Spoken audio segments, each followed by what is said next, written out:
Em 1981, Jair Bolsonaro servia nos grupos de artilharia de campanha e paraquedismo na Academia Militar das Agulhas Negras, em Resende, no Rio de Janeiro. Nesse ano, ele foi pai pela primeira vez. Nasceu Flávio Bolsonaro, o nome menos afeito a conflitos entre os 3 filhos políticos do presidente. E ainda assim, o protagonista das maiores bombas contra a reputação do clã até agora.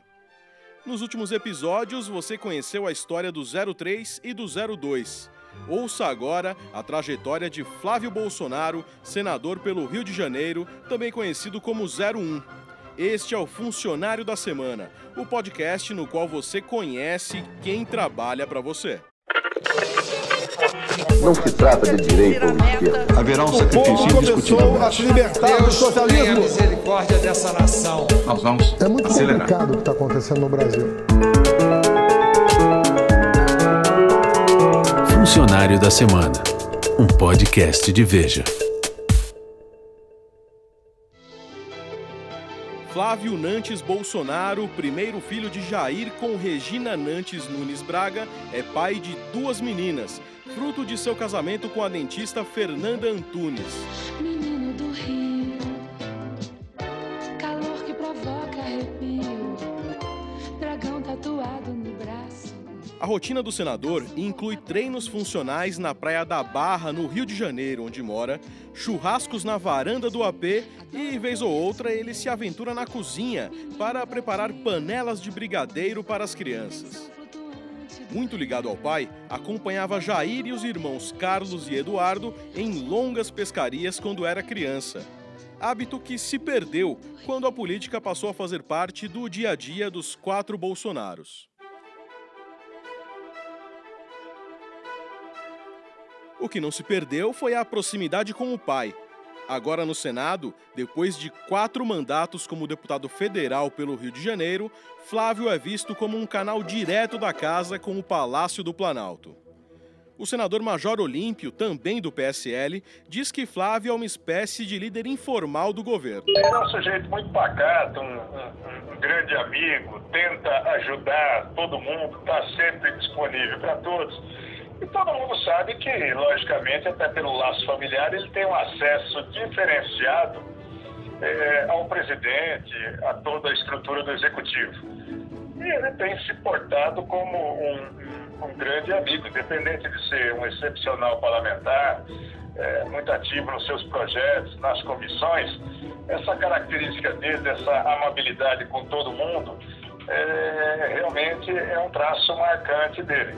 Então, sem a menor dúvida, aí ele conquistou o coração de todo mundo nesse semestre, aí, no exercício do mandato nesse primeiro semestre. O 01 se tornou um abacaxi para o governo Bolsonaro com as revelações sobre o caso Queiroz, que vamos relembrar aqui. Uma das revelações mais recentes desse tema foi feita por Veja. Flávio teria comprado pelo menos 19 imóveis por 9 milhões de reais. Para o Ministério Público, há suspeitas de uma prática pra lá de conhecida na política: lavagem de dinheiro. Fernando Molica conta melhor essa história. Nesse processo de compra e venda de imóveis, o Flávio Bolsonaro, segundo os promotores, lucrou cerca de 3 milhões de reais, um dinheiro bem razoável. Essas investigações do Ministério Público visavam esclarecer se, afinal de contas, houve fraude nesse processo, ele é suspeito, o senador é suspeito de enriquecimento ilícito, ou se foi apenas o bom tino comercial do Flávio Bolsonaro. Só que com aquela decisão do ministro Dias Toffoli, presidente do Supremo Tribunal Federal, essas investigações foram paralisadas. Agora essa questão vai ser definida pelo plenário do Supremo Tribunal Federal. E vai ser bom, vamos torcer para que essas investigações possam ser retomadas, até para que não haja nenhuma suspeita em relação ao senador Flávio Bolsonaro. Enquanto isso não for esclarecido, vai ficar a dúvida. Afinal, ele é um grande visionário, ele é um grande empreendedor, ele tem uma grande capacidade de avaliação das tendências do mercado imobiliário, ou ele, de alguma forma, foi favorecido? O presidente da República, que estava em Dallas, nos Estados Unidos, disse na ocasião que era uma tentativa para atingi-lo.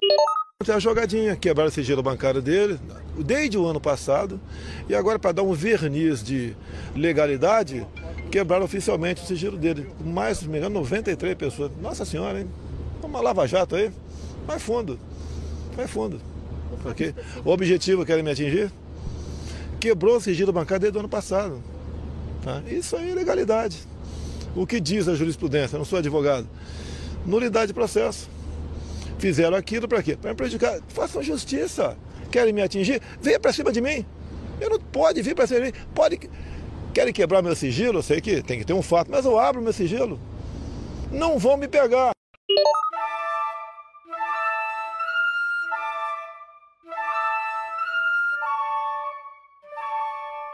Flávio Bolsonaro era um político em ascensão no Rio de Janeiro, depois da Lava Jato mandar prender caciques locais do MDB, como os ex-governadores Sérgio Cabral e Luiz Fernando Pezão, que dominaram a política fluminense por anos. Formado em Direito, Flávio só tinha 21 anos quando se tornou o deputado estadual mais jovem da Assembleia do Rio em 2002. Durante os 16 anos em que trabalhou na casa, focou sua atuação na área de segurança e conseguiu aprovar cerca de 40 leis. Entre elas estão as leis que impedem o ingresso de pedófilos em cargos públicos e a que garante a matrícula em escolas da rede estadual a filhos de militares ou de agentes de segurança mortos em serviço. Para o colunista Augusto Nunes, Flávio é o mais político da família Bolsonaro.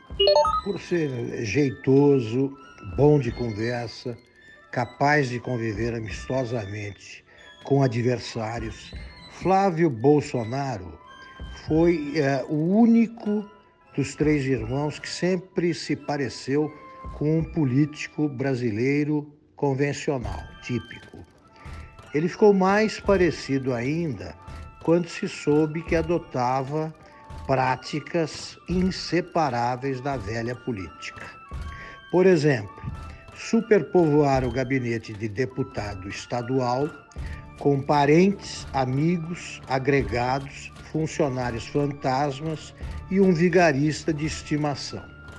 O destino de Flávio será ditado pela reaparição do agora famoso Queiroz. Se Queiroz voltar das sombras com alguma explicação convincente para as muitas suspeitas e denúncias, Flávio se elegerá facilmente prefeito do Rio no ano que vem. Caso contrário, ele deve ser aconselhado a aproveitar ao máximo o restante do mandato de senador sem chances de reeleição. De fato, o Flávio é visto como o mais articulado politicamente independente da família. Formou um grupo político próprio no Rio de Janeiro e embarcou na campanha que elegeu o governador Wilson Witzel, do PSC, mesmo com a neutralidade do pai na disputa. Em 7 de outubro de 2018, Flávio Bolsonaro foi eleito senador pelo PSL, partido que hoje comanda no Rio. Foram mais de 4 milhões de votos. Naquele mesmo dia, gravou um vídeo para agradecer os eleitores. Era só sorrisos. De coração, muito obrigado aí por toda a força que vocês me deram. Esse mandato de senador aqui do Rio que vocês me deram. Porque acreditam no Bolsonaro, porque acreditam em nosso propósito. Então estou muito feliz de nesse momento falar como um senador eleito do Rio, um dos dois. Antes mesmo da posse do presidente, no final de 2018, um relatório do COAF, Conselho de Controle de Atividades Financeiras, identificou movimentações financeiras suspeitas de Fabrício Queiroz, um ex-policial militar que havia atuado como assessor parlamentar de Flávio Bolsonaro. Foram R$ 1.200.000 em um ano, algo considerado incompatível com o seu salário. Molica, explica pra gente quem é Fabrício Queiroz. Desde dezembro, que o Brasil faz uma pergunta muito simples: onde está Queiroz? Mas, afinal de contas, quem é o Queiroz? Queiroz é um policial militar da reserva que até o ano passado trabalhava no gabinete do então deputado estadual Flávio Bolsonaro. O Queiroz era um completo desconhecido até que vieram à tona relatórios do COAF, Esses relatórios que investigaram a movimentação financeira de diversos deputados estaduais do Rio de Janeiro e também de funcionários desses parlamentares. E aí surge o Queiroz. No primeiro momento foi dito que o Queiroz era motorista do Flávio Bolsonaro, depois foi visto que não, ele tinha uma atuação muito maior, ele era, na prática, um chefe de gabinete. No primeiro momento foi dito que o Queiroz era o motorista do Flávio Bolsonaro, no primeiro momento foi dito que o Queiroz era o motorista do Flávio Bolsonaro. Depois foi visto que não, ele tinha uma atuação muito mais relevante, ele era uma espécie de faz-tudo do Flávio Bolsonaro, graças também à velha amizade com o atual presidente Jair Bolsonaro. Para piorar, o relatório do COAF identificou a transferência de R$24 mil para a então futura primeira-dama Michele Bolsonaro. Segundo o então presidente eleito, o valor se referia ao pagamento de parte de uma dívida de R$40 mil, mas nada foi declarado à Receita Federal. 10 cheques de R$4 mil. E assim foi. Eu não botei na minha conta porque a questão de... Eu tenho dificuldade para ir em banco, andar na rua, deixei para minha esposa. Lamento o constrangimento, né, que ela está passando, a sua família tocante a isso, mas ninguém recebe ou dá dinheiro sujo por cheque nominal, meu Deus do céu.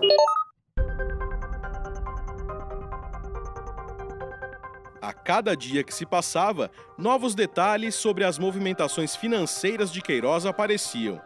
Reportagens de Veja revelaram que servidores da Assembleia Legislativa do Estado do Rio de Janeiro, que passaram pelo gabinete do então deputado estadual Flávio Bolsonaro, fizeram transferências bancárias para Fabrício Queiroz. E havia uma curiosa coincidência de datas. O dinheiro entrava na conta de Queiroz nos dias seguintes aos pagamentos dos servidores. Logo depois, Queiroz sacava os valores na boca do caixa em dinheiro vivo. Esse movimento levantou a suspeita de que no gabinete de Flávio Bolsonaro estava sendo cobrado uma espécie de pedágio dos funcionários.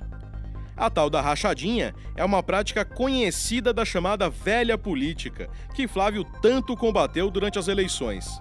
Em 2013, por exemplo, a deputada estadual do Rio, Inês Pandeló, do PT, foi condenada por ficar com uma parte dos salários dos seus assessores. Em entrevista ao jornalista Boris Casoy, exibida pela Rede TV, Flávio afirmou que não houve ilegalidades no seu gabinete e deu explicações sobre as movimentações financeiras do Queiroz. Então a explicação plausível que ele me deu foi o seguinte: olha, eu depositava na minha conta o dinheiro da minha família, que os familiares dele estão empregados comigo. Não, é um pai gerando dinheiro da família. Se você somar tudo, dá quase R$600 mil. O restante eu vou explicar, uma situação não tem nada de ilegal. Eu falei, não tem nada de ilegal, tá bom. Eu falei, ele deu uma explicação plausível, mas ele não tem que convencer a mim, tem que convencer o Ministério Público. Então, assim, eu não tenho o que falar de terceiros, eu não tenho responsabilidade sobre ele vai ter que explicar, quanto mais ele demora, pior para mim. Mas eu não posso falar por ele. Desculpe insistir, mas a busca é esclarecer. Essa rachadinha, então, o senhor garante que não existia? No meu gabinete não existe isso. E se eu soubesse de alguma coisa, era o primeiro a denunciar e mandar prender, boy. E Queiroz, que havia faltado a depoimentos agendados no Ministério Público do Rio de Janeiro, disse em entrevista ao SBT Brasil que não é laranja de Flávio e que seu dinheiro era fruto do comércio de carros. Eu sou um cara de negócios. Eu faço dinheiro, assim, compro, revendo, compro carro, revendo carro. Eu sempre fui assim. Houve quem pensou que Flávio dançaria com esse escândalo. Mas quem dançou foi Queiroz, literalmente, num vídeo feito por sua filha em um quarto de hospital. Depois, dessa vez deitado numa cama, fez outro vídeo para justificar aquele da dancinha. Estou revoltado com o vídeo que circula na internet, onde eu apareço comemorando, juntamente com a minha família, dentro do hospital, o Réveillon. Foram 5 segundos que eu quis dar de alegria a uma tristeza que se tomava conta dentro da enfermaria que eu me encontrava. Estão dizendo que esse vídeo eu estava comemorando o não comparecimento meu ao Ministério Público. É muita maldade, é muita maldade. Eu fui submetido à cirurgia no dia 1º. Graças a Deus o tumor foi eliminado. Eu estou de pós-operatório, aguardando tratamento médico. E tão logo acabe tudo isso, eu estarei pronto para esclarecer qualquer dúvida ao Ministério Público. Queiroz, enfim, deu seu depoimento ao Ministério Público. Em declaração por escrito, afirmou que usava parte dos salários dos assessores para ampliar a atuação de Flávio Bolsonaro em suas bases eleitorais, remunerando auxiliares para trabalhar pelo então deputado estadual. Queiroz negou que ele tenha se apropriado do salário dos funcionários. Era tudo interesse público. O escândalo causou polêmica até no Supremo Tribunal Federal. Atendendo a um pedido da defesa de Flávio, o presidente do STF, ministro Dias Toffoli, suspendeu todas as investigações baseadas em relatórios do COAF com dados detalhados.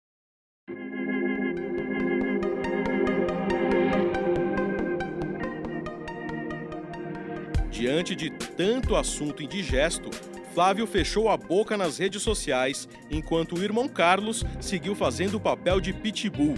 Ele tem o costume de elogiar o pai e o outro irmão Eduardo, mas nunca saiu em defesa de Flávio, nem nos piores momentos. Flávio e Carlos não são próximos. A relação começou a azedar em 2016. Na época, o 02, já vereador, quis ser candidato a prefeito do Rio, mas Jair Bolsonaro preferiu que fosse o 01. Apesar de começar mal nas pesquisas de intenção de voto, Flávio terminou em 4º lugar com 16% do total, o que mostrou um sinal da força política do sobrenome. Seu momento mais memorável naquela disputa aconteceu durante um debate promovido pela Band. O 01 passou mal, quase desmaiou e foi socorrido por Jandira Fegali, do PCdoB, a quem agradeceu publicamente depois. Bom, agora resta então o candidato Flávio Bolsonaro para responder essa pergunta. Eu estou abaixo da pressão aqui. O senhor precisa que repita a pergunta? Por favor, por favor. Ok. Bom, uma moradora de Ipanema gostaria de saber de que forma o senhor pretende trabalhar em conjunto com os outros municípios da área metropolitana. Pergunta da Júlia. Se você estiver passando mal. Ele está passando mal. Está passando mal. Por favor, não dá para continuar. Está passando mal. Os assessores podem, por favor. Os assessores podem, por favor, retirá-lo.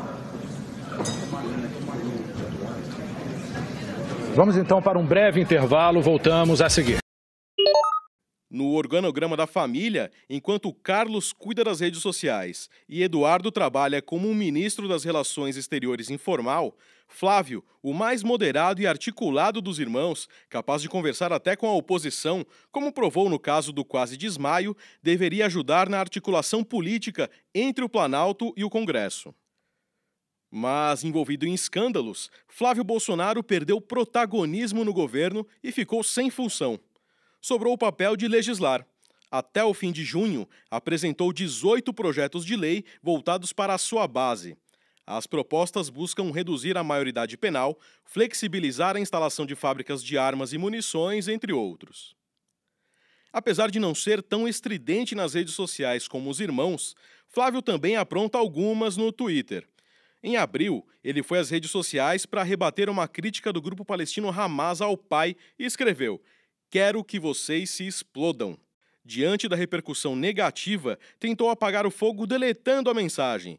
Disse que esse assunto é página virada. Pode até ser, mas e os outros? Será que vão queimar Flávio de vez e chamuscar mais alguém, Dora Kramer? O senador Flávio Bolsonaro é tido como o mais discreto e moderado dos filhos do presidente.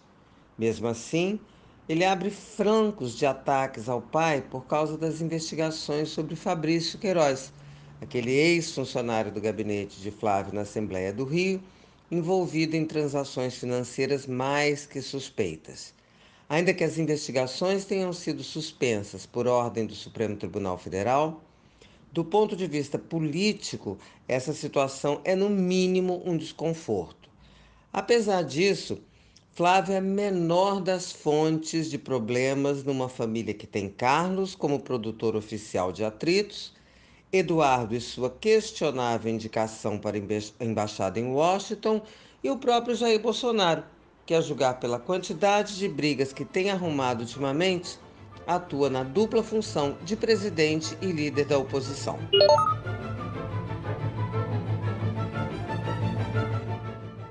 Flávio Bolsonaro é senador da República pelo estado do Rio de Janeiro. Admissão, 1º de fevereiro de 2019. Salário líquido, R$ 24.986,13.